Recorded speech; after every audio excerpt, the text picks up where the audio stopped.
Olá, queridos irmãos e queridas irmãs, sejam bem-vindos ao nosso estudo semanal sobre o Evangelho segundo o Espiritismo. Vamos, nesse instante, rogar ao Pai Celestial, ao Mestre Jesus, aos nossos anjos da guarda, que estejam conosco, nos conduzindo durante esse estudo, renovando as nossas forças morais e físicas. Muito bem, nós vamos entrar agora no 22º capítulo da obra. Estaremos estudando o capítulo 22, que tem o título Não Separeis o que Deus juntou.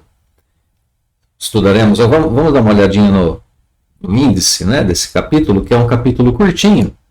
Ele tem aqui, como a gente pode perceber, apenas 2 itens: indissolubilidade do casamento e o divórcio. Então, o primeiro tema que a gente vai tratar no estudo de hoje: indissolubilidade do casamento. O Evangelho segundo o Espiritismo vai explicar para a gente se o casamento pode ser dissolvido ou não. Então, tema muito atual, muito importante para nós espíritas. Estudaremos, portanto, os subitens de 1 a 4 desse capítulo 22, que são compostos por uma passagem do Novo Testamento, seguida por 4 parágrafos com comentários de Allan Kardec sobre essas 2 passagens que envolvem, obviamente, o tema do título, a indissolubilidade do casamento. A gente pode dizer que esse item, em resumo do item, esse item nos leva a refletir sobre a união pelo casamento através de 2 perspectivas: a perspectiva da lei divina e a perspectiva da lei humana. Aqui aprendemos como a observação da lei divina pode nos encaminhar a Deus através de um relacionamento conjugal. Aprendemos também que a lei civil tem importante papel regulador nesse tipo de relacionamento humano. Então, é um capítulo que fala sobre o casamento e que coloca para a gente as 2 perspectivas, da lei humana e da lei divina. Ideia de continuidade do texto, parece que a gente não tem muita relação entre os falsos profetas e o casamento. São os temas dos 2 capítulos, capítulo 21, capítulo anterior, que a gente terminou na semana passada, e esse capítulo que a gente está começando agora. Mas pensemos um pouquinho, a gente vai buscar essa ideia de continuidade no objetivo dos capítulos, no objetivo do estudo dos capítulos. Qual é o pano de fundo? Qual é o que é que está sendo tratado? Capítulo 21, a possibilidade de termos profetas, verdadeiros profetas. Vimos que temos, verdadeiros profetas, podemos identificá-los. Então, a possibilidade de ter pessoas que nos encaminham a Deus. Então, capítulo anterior, a possibilidade de nos aproximarmos de Deus através dos profetas, através de outras pessoas que têm essa missão. Agora a gente vai aprender esse mesmo caminho da aproximação entre nós e Deus através do nosso relacionamento conjugal. Essa é a ideia de continuidade principal, porque todos esses últimos capítulos do Evangelho segundo o Espiritismo são capítulos que têm como pano de fundo esse objetivo: nos encaminhar a Deus, os meios pelos quais nos encaminhamos a Deus. Prestemos atenção. Essa ideia fica muito mais clara lá no final do Evangelho, que são 2 capítulos de prece, Nós mesmos nos elevando a Deus através da prece. Capítulos 27 e 28, tratando sobre a prece. Então, vamos ao item que trata sobre a indissolubilidade do casamento, a ideia espírita, através dessa questão importante. Indissolubilidade do casamento, passagens do Evangelho de Mateus. Vamos lá. Primeiro parágrafo. Também os fariseus vieram ter com ele é Jesus, para o tentarem e lhe disseram: será permitido a um homem despedir sua mulher por qualquer motivo? Jesus respondeu: não lestes que aquele que criou o homem desde o princípio os criou macho e fêmea, e disse: por essa razão o homem deixará seu pai e sua mãe e se ligará à sua mulher, e não farão os 2 senão uma só carne? Assim, já não serão 2, mas uma só carne. Não separe, pois, o homem que Deus juntou. Sequência do texto, vamos lá. Por que então retrucaram eles? Eles quem? Os fariseus, né? Os fariseus conversando com Jesus. Por que então retrucaram eles? Ordenava Moisés que o marido desse à sua mulher um escrito de separação e a despedisse? Jesus respondeu: foi por causa da dureza do vosso coração que Moisés permitiu despedisseis vossas mulheres. Mas no começo não foi assim. Por isso eu vos declaro que aquele que despede sua mulher, a não ser em caso de adultério, e desposa outra, comete adultério. E que aquele que desposa a mulher que o outro despediu, também comete adultério. Então vamos prestar bastante atenção no que está sendo colocado aqui, né? A intenção dos fariseus era, realmente, ao conversar com Jesus, era tentá-lo, né? Era fazer com que ele se desequilibrasse, com que ele caísse em controvérsia. Então eles perguntam a Jesus se era permitido ou não o divórcio, né? Que é tratado de outra forma naquela época, mas o que eles queriam saber é permitido que o casal se separe? Naquela época, notem, né? Notemos. Era o homem que pedia a dissolução do casamento. Ele pedia para se separar de sua mulher. A resposta de Jesus remete a um ensinamento do Antigo Testamento. Um ensinamento que orienta a não separar o homem o que Deus juntou. Então, isso aqui é o ensinamento maior que Jesus coloca. Jesus orienta da seguinte forma: lembramos o ensinamento antigo, não separe o homem o que Deus juntou. Bom, aí os fariseus perguntam: ora, mas Moisés, primeira revelação, né, através de Moisés, os 10 mandamentos, e depois Moisés coloca outras 600 e tantas leis junto com o Novo Testamento, junto com os 10 mandamentos. Moisés recebe os 10 mandamentos, né, a tábua dos 10 mandamentos, no alto do Monte Sinai, como reza a tradição hebraica. Depois, ele percebe que aqueles 10 mandamentos eram muito sutis, eram muito espiritualizados para o seu povo.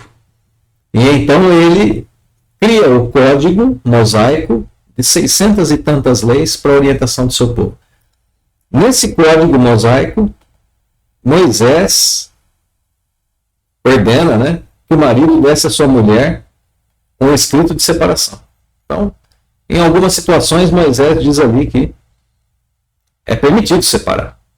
Então, nesse segundo parágrafo, a gente vê a explicação de Jesus a respeito disso. Porque eles dizem, olha, se tem essa lei que o homem não pode separar o que Deus juntou, por que Moisés permitiu a separação? Tudo isso para ver se Jesus cai em controvérsia, né?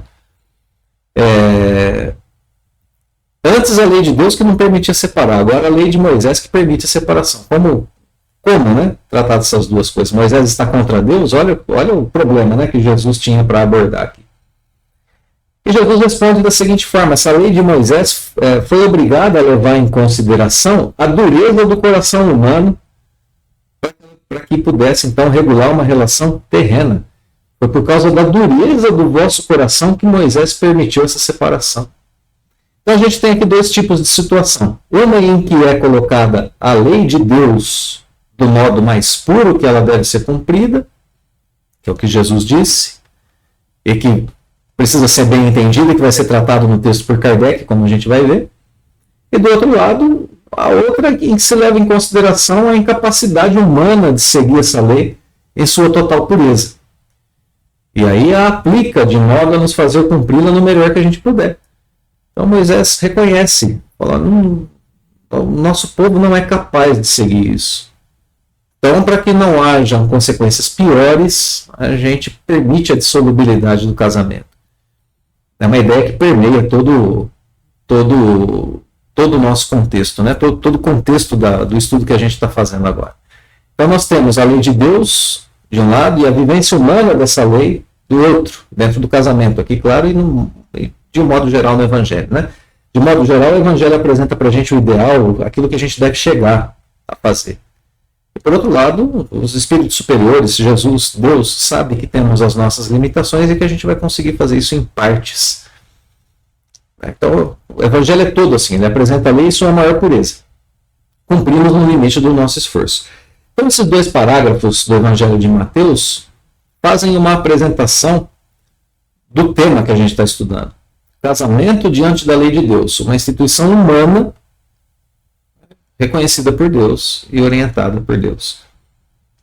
Então, só uma apresentação do tema. Vamos lá. Segundo parágrafo, porque agora vem as explicações de Kardec para a gente poder seguir e entender mais a fundo o que está acontecendo aqui no texto, né? Escreve então o codificador: imutável só há o que vem de Deus. Tudo que é obra dos homens está sujeito a mudança. Opa, aqui a gente já começa a perceber que a ideia central está apresentada aqui. O que vem de Deus não muda, mas as leis humanas sim. Então, segue o texto, né? As leis da natureza são as mesmas em todos os tempos e países. As leis humanas mudam segundo os tempos, os lugares, o progresso da inteligência. E aí a explicação agora, né? Uma primeira explicação. O que é que tem de lei de Deus, então, no casamento? Aqui na Terra. Bom, no casamento, o que é de ordem divina é a união dos sexos para a procriação. Então, unem-se os sexos para que se opere a substituição dos seres que morrem. Então, essa é a primeira parte do que a lei divina diz, né, se apresenta em relação ao casamento. A gente está aprendendo a identificar o que é uma lei, o que é outro, que diz a lei de Deus. Em primeiro lugar, união dos sexos para a reprodução. Então, vamos seguir o texto mais um pouquinho. As condições que regulam essa união são de tal modo humanas que não há no mundo inteiro, nem mesmo na cristandade, 2 países onde elas sejam absolutamente idênticas. Notemos, né? Aqui já está sendo falado a respeito da lei humana ou da lei civil. Não tem nenhum país, segue o texto dizendo, onde não hajam, com o tempo, sofrido mudanças as leis que regulam o casamento. Daí resulta que, em face da lei civil, o que é legítimo num país e em dada época é adultério no outro país e em outra época. E às vezes até no mesmo país em épocas diferentes. O que é adultério para um povo em um tempo não é em outro tempo. E assim por diante. Porque isso acontece pela razão de que a lei civil tem por fim regular os interesses das famílias, interesses que variam segundo os costumes e as necessidades locais. Assim é, por exemplo, que em certos países o casamento religioso é o único legítimo. Em outros países é necessário, além desse, o casamento civil. Em outros, finalmente, só o casamento civil basta. Então a gente está aprendendo a identificar aqui o que é lei divina e o que é lei civil. Vamos repetir um pouquinho só para a gente pegar a essência do que está sendo tratado aqui.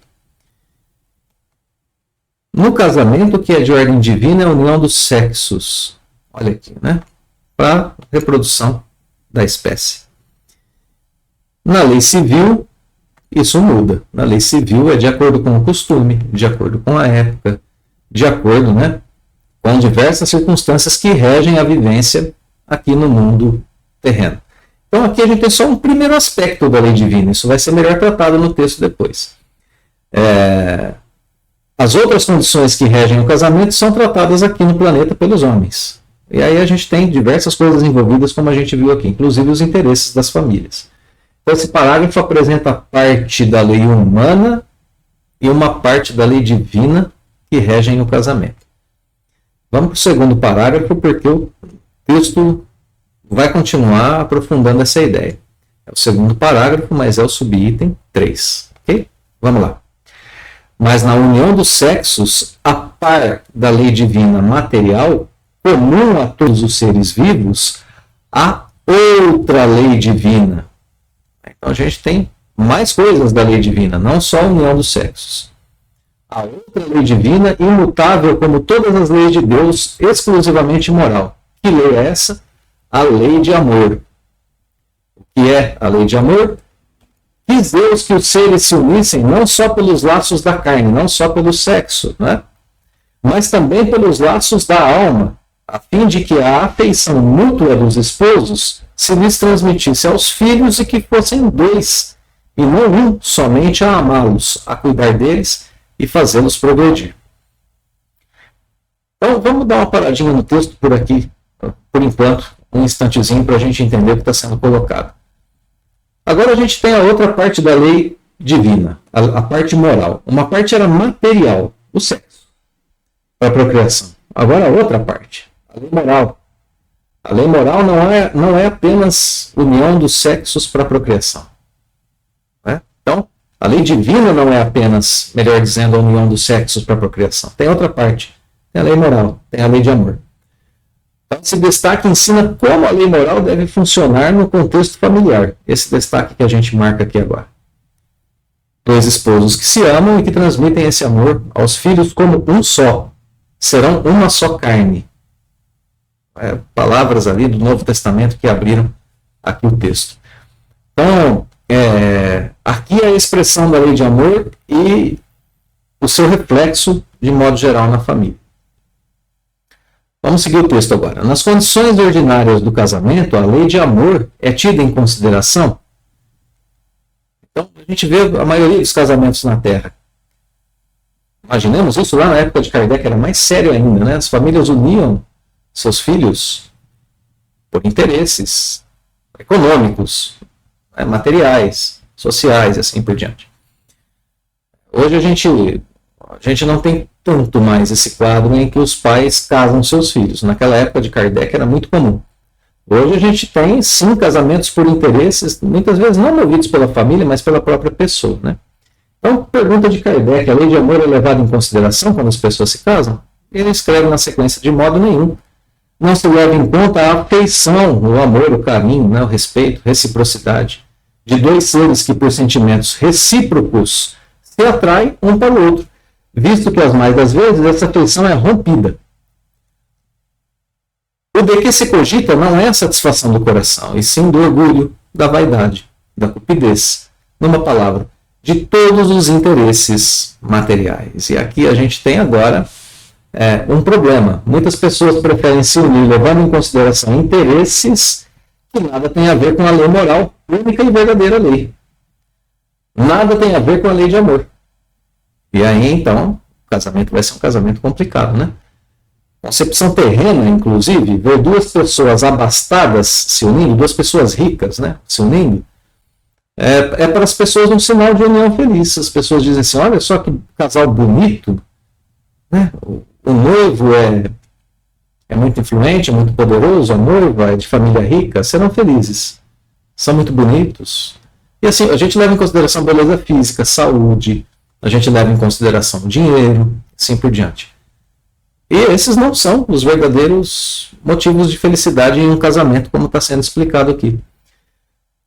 Quando tudo vai pelo melhor consoante esses interesses, que é o que a gente está falando, né?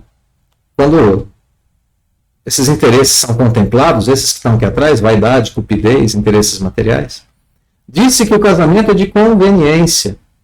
E quando as bolsas estão bem aquinhoadas, quando são ricos, né? Disse que os esposos igualmente o são e muito felizes hão de ser. Concepção humana, concepção de pessoas aqui na Terra.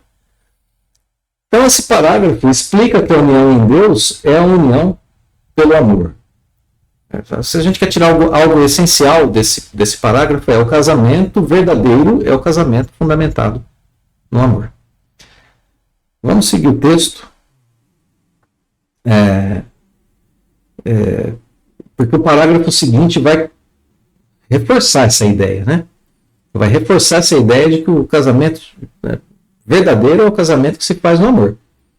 Que a gente teve a primeira apresentação dessa ideia, nesse parágrafo 2, né? Apresentação que diz que tem uma outra parte da lei divina que rege o casamento, que é o amor, não só o sexo. Então, o verdadeiro casamento é fundamentado no amor. O tema desse terceiro parágrafo que a gente vai entrar agora é o mesmo tema. Lá foi apresentado, no parágrafo anterior foi apresentado, aqui será aprofundado. Nem a lei civil, porém, nem os compromissos que ela faz se contraem podem suprir a lei do amor.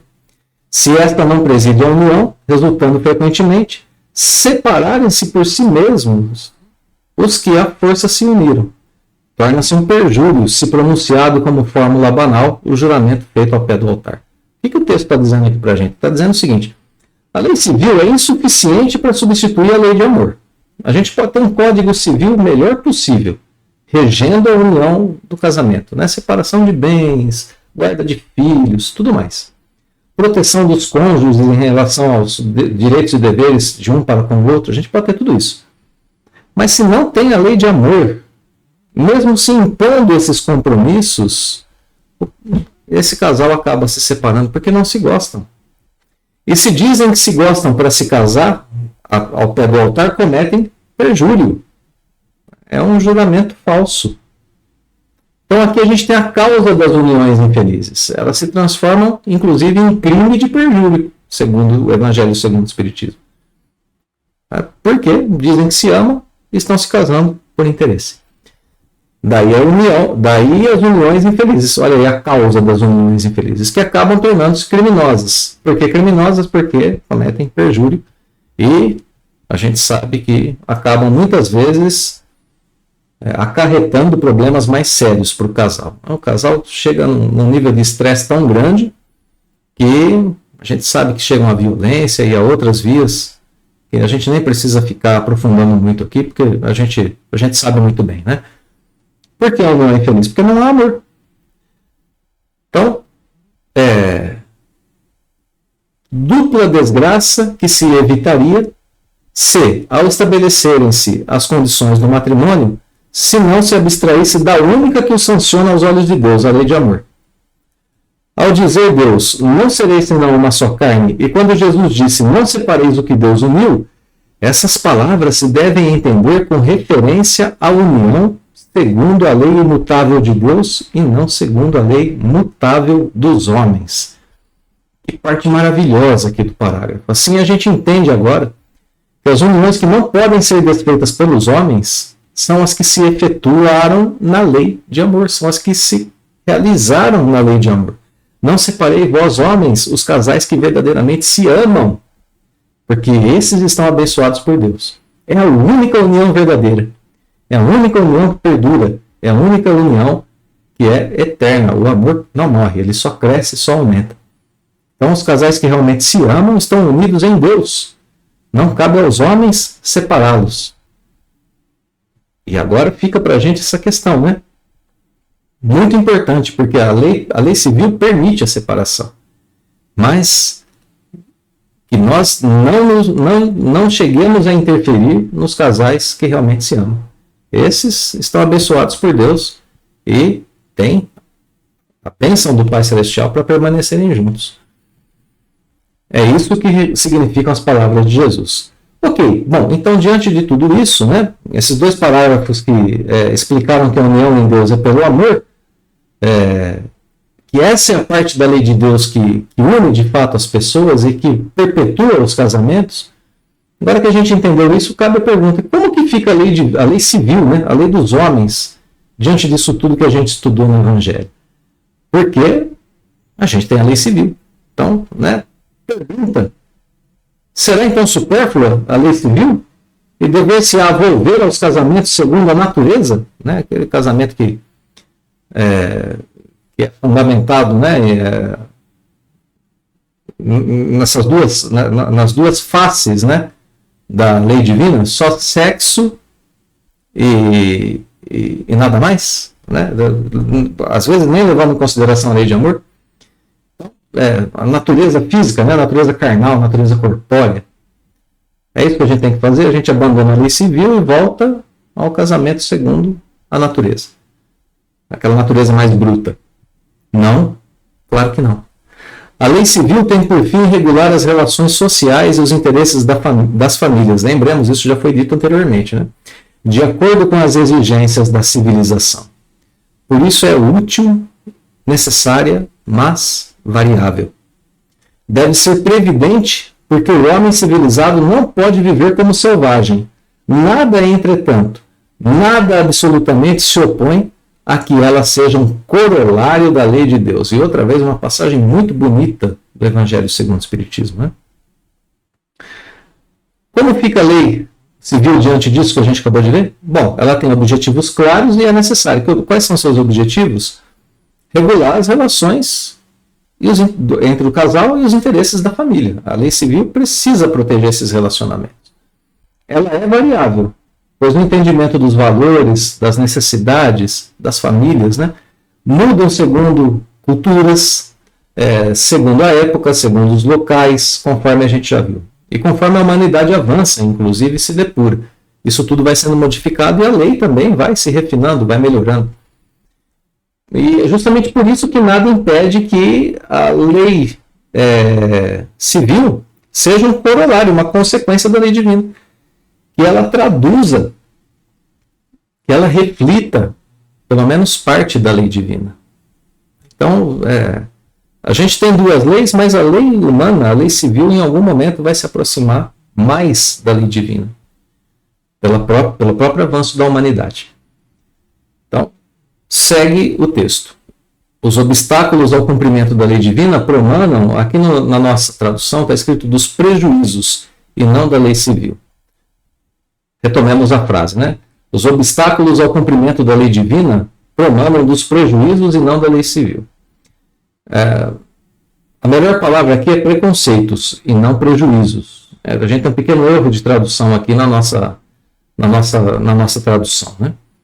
Então vamos reler a frase. Os obstáculos ao cumprimento da lei divina promanam dos preconceitos e não da lei civil. Esses preconceitos, aqui repete a palavra prejuízos, né? Esses preconceitos, se bem ainda vivazes, já perderam muito do seu predomínio no seio dos povos esclarecidos. Então, o que está sendo dito aqui? Os preconceitos do coração humano permeiam as leis. Os homens fazem as leis e muitas vezes aqueles que formulam as leis humanas têm seus corações carregados de preconceitos. E a gente sabe disso. As lutas que a gente tem hoje por reconhecimento aqui na nossa sociedade, né? A respeito do casamento homoafetivo, por exemplo,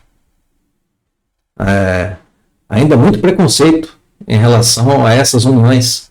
Preconceito que precisa ser vencido. Então, as leis humanas vão ser depuradas. A gente tem uma lei, uma parte da lei divina, né? A gente está falando de relacionamento homoafetivo, vamos pensar um pouquinho. A gente tem uma parte da lei divina que fala união dos sexos para a reprodução. Ok, no que diz respeito à vida material. Outro aspecto da lei divina, espíritos se unem por amor. Espíritos se unem por amor. E espírito não tem sexo. Nós espíritas precisamos trabalhar as nossas ideias a respeito, melhor, né, as nossas concepções a respeito do mundo em que vivemos. Espíritos se unem por amor. Que a gente se lembre disso, né, quando a gente vai tratar a respeito dessas temáticas. Desencarnados não têm sexo. Aqui na Terra, se não podem cumprir uma parte da lei divina, como dizíamos há pouco, cumprem outra. Se não cumprem a lei da reprodução, cumprem a lei de amor. Podem adotar, podem constituir família e podem ter uma vida digna, mais digna às vezes do que casais héteros. Bom, enfim, essa é uma outra discussão, mas é algo que a gente pode ser levado a pensar, sim, através dos esclarecimentos do Evangelho segundo o Espiritismo. Então, esses preconceitos, voltamos ao texto, né? Esses preconceitos, ainda bem vivos na nossa sociedade, já perderam muito do seu predomínio no seio dos povos esclarecidos. Desaparecerão com o progresso moral que, por fim, abrirá os olhos aos homens para os males sem conto, as faltas. Mesmo os crimes que decorrem das uniões contraídas são vistas unicamente nos interesses materiais. Olha que coisa, né? E para não dizerem que a gente só apenas defendeu, né, a questão do casamento homoafetivo, se casamento está ocorrendo apenas por causa de interesses materiais, recai nos problemas anteriores de qualquer outra união de casal. Né? Mesmo que o interesse seja só sexo. Olha só que coisa, é um interesse puramente material, não envolve lei moral nesse caso. Então, muita atenção para todos nós, né? A gente precisa se autoconhecer, conhecer os contextos da nossa sociedade e conhecer a lei divina para a gente ter sabedoria naquilo que a gente vai dizer. Né? Conforme a gente vai avançando, a gente vai deixando os preconceitos para trás e a gente vai melhorando a nossa sociedade a partir de nós mesmos. Um dia perguntar-se-á o que é mais humano, mais caridoso, mais moral. Se encadear um ao outro dois seres que não podem viver juntos ou restituir-lhes a liberdade. Se a perspectiva de uma cadeia indissolúvel não aumenta o número de uniões irregulares. Acho que o evangelho aqui é bem claro, né? É melhor prender uma a outra, duas pessoas que não querem mais conviver juntas, e aumentar o número de uniões irregulares, porque essas duas pessoas que não querem viver juntas muitas vezes não vão se separar, mas vão estabelecer outros laços com outras pessoas, aumentando o número de participantes aí, né, de relações irregulares. Então, aqui a gente já tem a introdução para o item seguinte, que é o item o divórcio, como já está aparecendo ali no pezinho da nossa tela, né? O item seguinte é o divórcio. Mas aqui a gente já vê a questão da indissolubilidade do casamento sendo muito bem tratada. Esse parágrafo final fala sobre o papel da lei humana diante daquilo que foi discutido. Então, qual é o papel da lei humana? Muitas vezes é permitir a separação para que não hajam consequências piores de um casamento mal fundamentado. Daquele casamento que foi realizado por causa de outros interesses que não os interesses da lei divina, que são os únicos que sustentam de fato as uniões saudáveis, estáveis, perpétuas, né? Quando o casal se ama, não tem por que se separar. Então, indissolubilidade do casamento não existe para a doutrina espírita, a não ser que seja o casamento fundamentado na lei de amor. Esse é indissolúvel para a doutrina espírita. Os outros ficam a critério das leis humanas, e são elas que regem essas condições. Então a gente conclui o nosso estudo dizendo que a lei de Deus orienta que a união entre as pessoas pelo casamento se passa pela lei de amor. Isso a gente viu no texto de forma muito clara, né? Deixar para trás antigos preconceitos e alguns interesses é uma tarefa difícil para muitos de nós encarnados aqui na Terra. Mas estejamos atentos, pois aprender a ouvir o coração e a identificar o amor e colocá-lo acima dos interesses menos nobres é uma tarefa que nos levará a viver relacionamentos melhores. Relacionamentos que nos aproximarão de Deus. Claro, viver a lei de amor por si só já é se aproximar do Pai Celestial. Concluamos, né? Louvado seja nosso Senhor por nos ter permitido fazer isso, viver a lei de amor em união com outra pessoa. As pessoas que compartilham a lei de amor elevam uma a outra aos braços do Pai Celestial. Lembremos disso sempre em nossos relacionamentos, em nossas escolhas aqui na Terra. Então nós terminamos assim o nosso estudo de hoje. Agradecemos a companhia dos queridos irmãos, a atenção, o carinho com o canal. Deixamos o convite, né, para continuarmos a semana que vem. O item, o divórcio. Então, abraço fraterno, nos vemos em breve, até logo mais.